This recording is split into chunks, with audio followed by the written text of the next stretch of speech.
नमस्कार। आज हम बात करेंगे एक ऐसे इंटरनेशनल केस की जिसने सबको हैरान कर दिया है। एक भारतीय नागरिक निखिल गुप्ता, जिस पर अमेरिका में हत्या की साजिश का आरोप था, उसने अचानक अपना गुनाह कबूल कर लिया है। और इस एक कबूलनामे ने इस पहले से ही उलझे हुए मामले को एक बिल्कुल नया मोड़ दे दिया है। तो अब सबसे बड़ा सवाल यही उठता है कि आखिर ऐसा हुआ क्या? जो शख्स पहले खुद को निर्दोष बता रहा था, उसने अचानक से अपना गुनाह मान कैसे लिया? इस यू टर्न के पीछे की वजह क्या है? चलिए, इसी गुत्थी को सुलझाने की कोशिश करते हैं। तो देखिए, इस पूरी कहानी के सेंटर में दो लोग हैं। एक तरफ हैं 54 साल के निखिल गुप्ता, जिन पर हत्या की साजिश का आरोप है, और दूसरी तरफ हैं गुरपतवंत सिंह पन्नू, जो सिक्स फॉर जस्टिस के नेता हैं, एक अमेरिकी नागरिक जिन्हें भारत एक आतंकवादी मानता है। चलिए, इस मामले की गहराई में उतरते हैं। सबसे पहले बात करते हैं उस कन्फेशन की जिसने सबको सकते में डाल दिया। निखिल गुप्ता ने न्यूयॉर्क की एक अदालत में 3 बहुत ही गंभीर फेडरल चार्जेस को स्वीकार किया है। हत्या के लिए भाड़े पर रखने, हत्या की साजिश रचने और मनी लॉन्ड्रिंग की साजिश रचने का आरोप। ये इतने संगीन आरोप हैं कि इनमें दशकों की जेल हो सकती है। अच्छा, अब थोड़ा पीछे चलते हैं और समझते हैं कि ये पूरी साजिश आखिर थी क्या और इसे बुना कैसे गया था। देखिए, अमेरिकी सरकार का जो आरोप है वो ये है कि इस साजिश की जड़ें एक भारतीय सरकारी कर्मचारी तक जाती हैं, जिसका नाम विकास यादव बताया गया है। आरोप ये है कि यादव ने ही पन्नू की हत्या करवाने के लिए निखिल गुप्ता को रिक्रूट किया था। और यहीं पर कहानी में आता है एक जबरदस्त ट्विस्ट।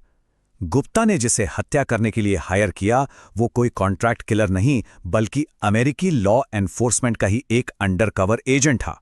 गुप्ता ने उस एजेंट को पन्नू की तस्वीरें और घर का पता, मतलब सारी जानकारी दे दी। और तो और $1 लाख के सौदे के तहत $15,000 का एडवांस पेमेंट भी कर दिया। बस यहीं पर वो पूरी तरह से अमेरिकी एजेंसियों के जाल में फंस गया। जरा इस केस की टाइमलाइन पर नजर डालते हैं। जून 2023 में गिरफ्तारी हुई, फिर 1 साल बाद अमेरिका प्रत्यर्पण हुआ, और आखिरकार 2025 की शुरुआत में उसने अपना गुनाह कबूल कर लिया।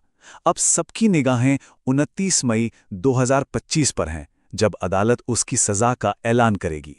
तो हम वापस उसी सवाल पे आते हैं कि भाई उसने अपना इरादा बदला क्यों? और इसका जवाब छिपा है उसके खिलाफ इकट्ठा किए गए पुख्ता सबूतों में।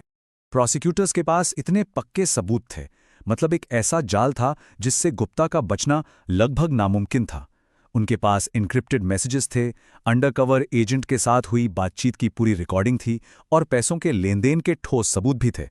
सबूतों का पहाड़ इतना बड़ा था कि लीगल एक्सपर्ट्स का मानना था कि अगर ये मामला ट्रायल तक जाता तो उसके दोषी साबित होने की संभावना 99% थी। मतलब सजा मिलना तो लगभग तय ही था।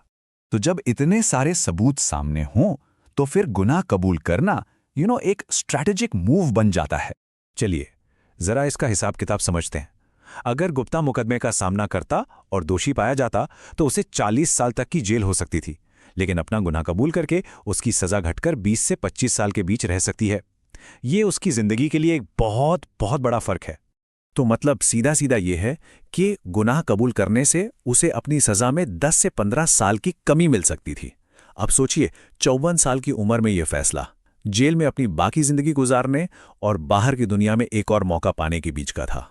अच्छा, सजा में कमी के अलावा भी कुछ और दबाव थे जो काम कर रहे थे। एक तो 2023 से जेल में रहने का मानसिक तनाव, और दूसरा ये मामला भारत और अमेरिका के लिए कूटनीतिक रूप से भी बहुत संवेदनशील था।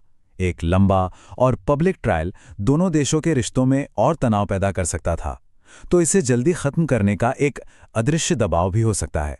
तो अब इस केस के पर्सनल एंगल से हटकर इसके जियोपॉलिटिकल असर पर नजर डालते हैं। अमेरिका का ऑफिशियल स्टैंड बहुत क्लियर है। उनका मानना है कि इस साजिश के तार भारतीय सरकारी तंत्र के एक हिस्से तक जाते हैं, जो इसे एक बहुत ही गंभीर आरोप बनाता है। लेकिन दूसरी तरफ भारत सरकार ने इन आरोपों को बिल्कुल खारिज कर दिया है। उनका कहना है कि गुप्ता एक प्राइवेट इंडिविजुअल है और भारत की ऐसी कोई नीति नहीं है। भारत ने यह भी कहा है कि उसने इस मामले की जांच के लिए अपनी एक आंतरिक समिति बनाई है। तो आखिर में ये पूरा मामला हमें एक बहुत बड़े सवाल के साथ छोड़ जाता है। निखिल गुप्ता का ये कबूलनामा भारत और अमेरिका के बीच की जो रणनीतिक साझेदारी है, उस पर क्या असर डालेगा? इस नाजुक रिश्ते का भविष्य इस केस के बाद कैसा होगा, ये तो अब वक्त ही